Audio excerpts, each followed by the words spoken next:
was accidentally locked in a freezer for 20 years just to get $5 million. When I woke up, my appearance hadn't changed at all. At that moment, I still thought only one day had passed, not realizing how much the world had changed. As soon as I got on the bus, I took out a 1,000 note and put it into the fare box. The driver gave me a surprised look. Then I reached out to him for change. The driver said my money wasn't enough. I looked up in confusion and realized the fare had increased to $1,300. But I clearly remembered that the fare was only $500 yesterday.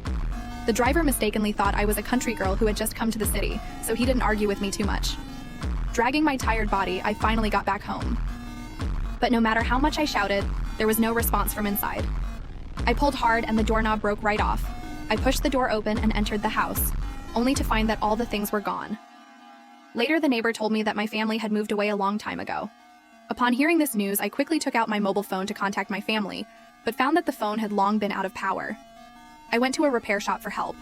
The staff told me that mobile phones like this had already been discontinued and there were no charging devices available either.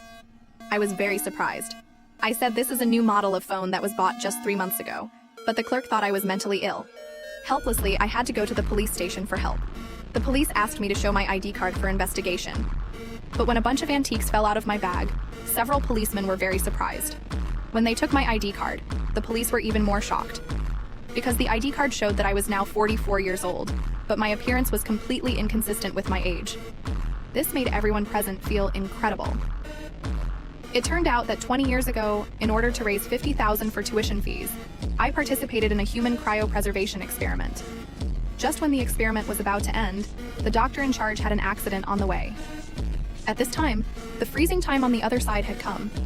An emergency alarm went off in the laboratory and the only one who knew how to thaw was the doctor. The assistant was worried about the accident, so he activated the emergency safety system, hiding me and the others underground. The project investor, in order to avoid responsibility, told the assistant to lie and say that I had left before the experiment. This led to me being missing for 20 years with no trace. Based on my registration info, the police quickly found my parents' phone number. But when they dialed the number, no one answered. I had no choice but to leave a message for my mother. The policewoman beside me asked me curiously what brand of cosmetics I used. I looked helpless. Later, after leaving the station, I went to the school. I lay on a bench watching students using electronic devices I had never seen before. I felt very curious. There was a banner on the campus that said 2019. This shocked me immediately.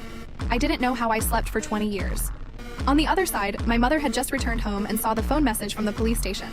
Hearing my familiar voice coming from the phone, she couldn't believe it. The daughter who went missing for 20 years has actually returned.